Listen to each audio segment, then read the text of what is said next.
تو میرے پیارے ریڈرز کیسے ہیں آپ سب؟ امید کرتی ہوں آپ سب ٹھیک اور خیریت سے ہوں گے۔ تو لمحے سے جانا کا آج لاسٹ ایپیسوڈ کے ساتھ حاضر ہوں۔ امید کرتی ہوں کہ آپ کو لمحے سے جانا ناول پسند آیا ہوگا۔ تو لاسٹ ایپیسوڈ پہ تو اچھے اچھے ویوز دے دیجیے گا پلیز۔ پر لاسٹ نے چڑھتے ہوئے کہا وہ تنگ آ گیا تھا، 1 گھنٹے سے وہ ڈریسنگ روم کے باہر کھڑا انتظار کر رہا تھا، جو یہ کہہ کر اپنی جان چھڑا گئی تھی کہ اسے ڈریس بہت بھاری لگ رہا ہے تو اسے یہ اتارنا ہے۔ اور برلاس نے بھی خوشی خوشی اسے جانے کی اجازت دے دی تھی، لیکن برلاس کو کیا پتا تھا کہ وہ جو سب کو بیوقوف بناتا ہے، اس کی بیوی اسے ہی بیوقوف بنا کر ڈریسنگ روم میں بند ہو گئی تھی۔ لیکن آج اپنی اس رات کو برباد نہیں کرنا چاہتا، اس لیے نہ چاہتے ہوئے بھی سائڈ ٹیبل کے دراز سے ڈریسنگ کی کیز نکال کر وہ ڈریسنگ روم کا دروازہ جھٹکے سے کھول کر اشتعال سے اندر آیا۔ مقصد صرف گل کو ڈرانا تھا، ورنہ وہ غصہ بالکل بھی نہیں تھا۔ اس کی معصوم سی حرکتوں پر برلاس کو غصہ کب آیا تھا بھلا؟ گل جو آرام دہ انداز میں ڈریسنگ روم کے صوفے پر لیٹی بس نیند کی وادیوں میں اترنے ہی والی تھی۔ دروازے کے کھٹاک کی آواز اتنی زوردار سنتے وہ نیند میں اٹھ کر ہڑبڑا کر چیخی تھی، برلاس! ٹکڑے ٹکڑے میں اس کے نام ادا کرتی وہ برلاس کو ہنسنے پر مجبور کر گئی۔ بہت برا کیا تم نے مجھ سے چھپ کر، اب تو تمہیں مجھ سے کوئی بھی نہیں بچا سکتا۔ آخر کیا سوچ کر اپنی چھوٹی سی جان پر تم نے اتنا ظلم ڈھایا، اور کیا سوچ کر تم یہاں پر آ کر چھپی تھی؟ مجھے بس اتنا بتا دو۔ اس کے قریب جاتے برلاس نے اسے ایک ہی جھٹکے میں صوفے پر بٹھایا اور خود صوفے پر بیٹھ کر اسے اپنی گود میں بٹھا چکا تھا۔ اور برلاس اسے اتنے قریب سے دیکھ کر اپنے جذبات پر کنٹرول نہیں رکھ پا رہا تھا۔ وہ اسی کے شرٹ اور ٹراؤزر میں ملبوس اس کی دھڑکنیں پوری طرح سے دھڑکا چکی تھی۔ برلاس کی آنکھوں میں جذبات کا ٹھاٹھے مارتا سمندر دیکھ کر گل بساختہ ہی تھوک نکلا تھا۔ گل کے تھوک نکلنے پر برلاس کی نظر بساختہ ہی اس کی گردن کی ہڈی پر جا کر ٹہر چکی تھی۔ برلاس کو اپنے حلق میں کانٹے چبھتے محسوس ہوئے، بغیر ایک پل بھی ضائع کیے۔ برلاس جھکتا گل کی شہرک پر اپنی شدتیں ڈھاتا گل کو سسکنے کے ساتھ ساتھ اسے بکھلانے پر بھی مجبور کر چکا تھا۔ برلاس کا یہ روپ دیکھ کر گل بہت زیادہ ڈر گئی تھی۔ آج سے پہلے برلاس کا یہ روپ اسے بالکل بھی دیکھنے کو نہ ملا تھا۔ کیوں ہو تم اتنی معصوم؟ مجھے بس یہ بتا دو، کیوں تم نے مجھے اپنے پیچھے اتنا دیوانہ بنا دیا؟ بتاؤ۔ اس اس کی شہرک کو سرخ چھوڑتا، اس پر اپنا انگوٹھا سہلاتا، گل کو جیسے پرسکون کرنے کی کوشش کر رہا تھا۔ وہ گل تو اس کے اس روپ کو دیکھ کر بالکل چپ ہی ہو گئی، منہ سے تو الفاظ نکلنے سے انکاری تھے۔ وہ کیا میری جان، بڑی دیدہ دلیری سے تم ڈریسنگ روم میں آ کر بند ہوئی تھی نا مجھ سے چھپنے کے لیے، تو اب منہ کیوں بند ہو گیا ہے تمہارا؟ بولو، کیا سوچ کر تم یہاں پر چھپی تھی؟ کیا اپنی ننھی سی جان پر میرا غصہ برداشت کر سکتی ہو؟ آپ وہ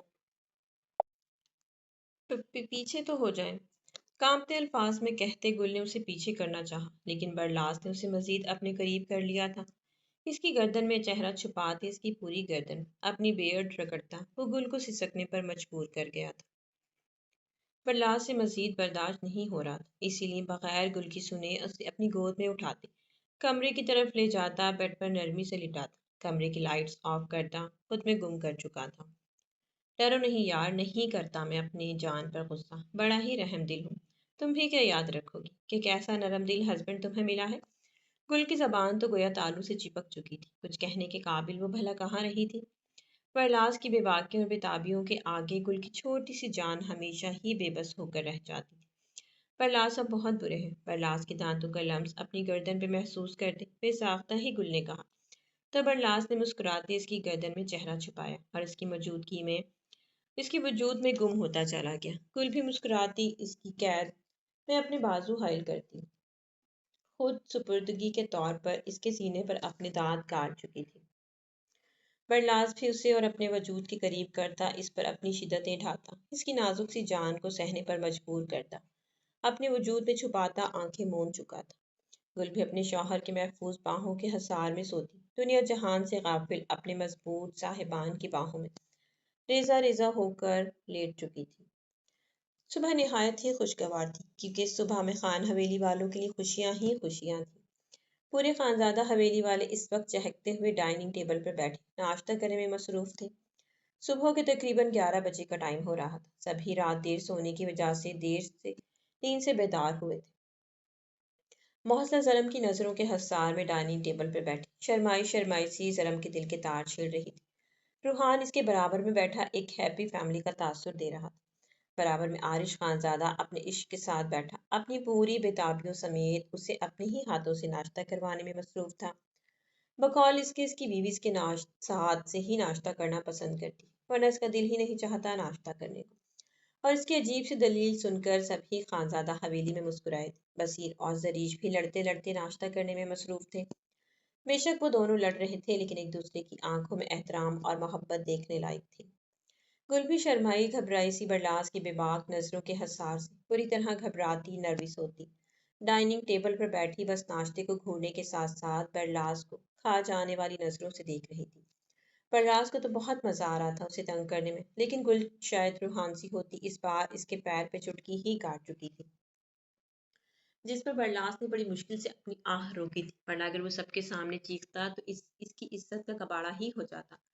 کمرے میں چل کر تمہاری صحیح سے ٹریننگ کرنی پڑے گی، آنکھوں ہی آنکھوں میں اسے ایسا تاثر دیتے برلاس نے اسے خطرناک خوری سے نوازا، جس پر گل کا ذرا سا بھی اثر نہ ہوا تھا۔ البتہ برلاس ادھر ادھر باتوں میں مشغول ہو گیا تھا، مقصد صرف گل کو ناشتے کی طرف متوجہ کروانا تھا، جو وہ کر بھی چکا تھا۔ حنائے میری جان، تمہاری طبیعت ٹھیک ہے نا؟ کل رات سے تم بہت بے چین ہو نظر آ رہی ہو، اگر زیادہ تکلیف ہے تو میں تمہیں ہاسپٹل لے کر چلوں، ڈاکٹر سے ایک بار چیک اپ کروا لیں گے، ملیار نے عنایا کے بے چین ہوتے چہرے کی طرف دیکھتے ہوئے کہا۔ ڈاکٹر نے 2 سے 3 دن بعد کی ڈیٹ دی تھی، لیکن عنایا کو کل رات سے ہی شدید تکلیف ہو رہی تھی۔ مجھے بہت زیادہ درد ہو رہا ہے مورے۔ ابھی سب ناشتے میں ہی مصروف تھے کہ بے ساختہ ہی عنایا زور سے چیخی۔ سب ناشتہ چھوڑتے وہ کھلاتے ہوئے اس کی طرف پڑے تھے۔ ملیار نے تو سیکنڈ بھی ضائع کیے بغیر اسے اپنی گود میں اٹھایا اور گاڑی لے کر گاڑی کی طرف بھاگا تھا۔ اللہ خیر کرے، دادی نے بے ساختہ ہی کہا۔ شمائلہ بیگم نائلہ بیگم کو ملیار کے پیچھے جانے کے لیے کہا۔ جاؤ زرم بیٹا، تم بھی جاؤ، ملیار کو تمہاری ضرورت پڑ سکتی ہے، دادی نے زرم کو بھی جانے کے لیے کہا۔ زرم بھی حامی بھرتا موصلہ کی طرف ایک نظر ڈالتے وہ حویلی سے باہر ملیار کی طرف چلا گیا تھا۔ عارش بھی بےتاب سا اپنی بہن کو اس حالت میں دیکھتا، اسی لیے بغیر کسی کی بھی پرواہ کیے ایک نظر اورسلا کو دیکھتے آنکھوں ہی آنکھوں میں بتایا کہ وہ جا رہا ہے۔ اورسلا نے بھی آنکھوں میں ہاں کا تاثر دیا تو وہ بھاگنے والے انداز میں حویلی سے نکل کر ہاسپٹل کی طرف چلا گیا تھا۔ دعاؤں کا ویٹ کرو بچیوں، پریشانی اور آنسو بہانے سے کچھ نہیں ہوگا، دعا کرو کہ اللہ ان عنایا کو صحت مند اولاد سے نوازے، دادی نے سب سے کہا تو سبھی وہیں پر ڈائننگ ہال سے قریب لاؤنج میں بیٹھتے مختلف دعاؤں کا ویٹ کرنا شروع ہو چکی تھی۔ 1 گھنٹے کی دوری پر ہاسپٹل تھا، لیکن 1 گھنٹے کا راستہ عنایا کی چیخوں پکار پر ملیار نے بکھلاتے ہوئے صرف اور صرف آدھے گھنٹے میں ہی طے کیا تھا۔ شمائلہ بیگم نائلہ بیگم ان کے ساتھ ہی تھی۔ عنایا کو تڑپتے ہوئے دیکھ کر نہ جانے کیوں ملیار کی آنکھوں میں بار بار نمی آئی جا رہی تھی۔ اس وقت سرد سی کوریڈور میں بیٹھا بے چینی سے ہاسپٹل کو دیکھ رہا تھا۔ وہ ایک پرائیویٹ ہاسپٹل تھا، اس لیے رش نہ ہونے کے برابر تھا۔ عارش اور زرم بھی تقریباً 5 منٹ پہلے ہی ہاسپٹل پہنچے تھے اور ملیار کو تسلیاں دے رہے تھے۔ عارش تو ملیار کی آنکھوں میں آنسو دیکھ کر تڑپ ہی اٹھا تھا، اسے زور سے اپنے سینے میں بھیجتے ہوئے اپنی جگری یار کے سینے میں سکون پیدا کیا تھا گویا۔ 1 گھنٹے کے طویل انتظار کے بعد نرس ایک خوبصورت سا گول مٹول سا بچہ لا کر ملیار کی گود میں تھما چکی تھی۔ اس بچے کو اپنے گود میں لیتے نہ جانے کیوں ملیار کی آنکھوں سے زاروں قطار ہی آنسو روانہ ہو گئے تھے۔ اپنے وجود کا حصہ اپنے گود میں پا کر ملیار کے پورے جسم میں سکون اترتا چلا گیا تھا۔ بچہ نہایت ہی خوبصورت تھا، بڑی بڑی عنایت جیسی آنکھیں اور اس کی تیکھی سی ناک ملیار پر گئی تھی، اور اس کے بھرے بھرے سے لب وہ گویا ملیار کو عنایا کا عکس ہی نظر آ رہا تھا۔ ارے واہ، یہ تو روحان کا ساتھی آ گئے، ماشاء اللہ سے بہت ہی خوبصورت ہے ملیار کا بیٹا، سرم نے مسکراتے ہوئے کہا تو ملیار بے ساختہ ہی مسکرایا۔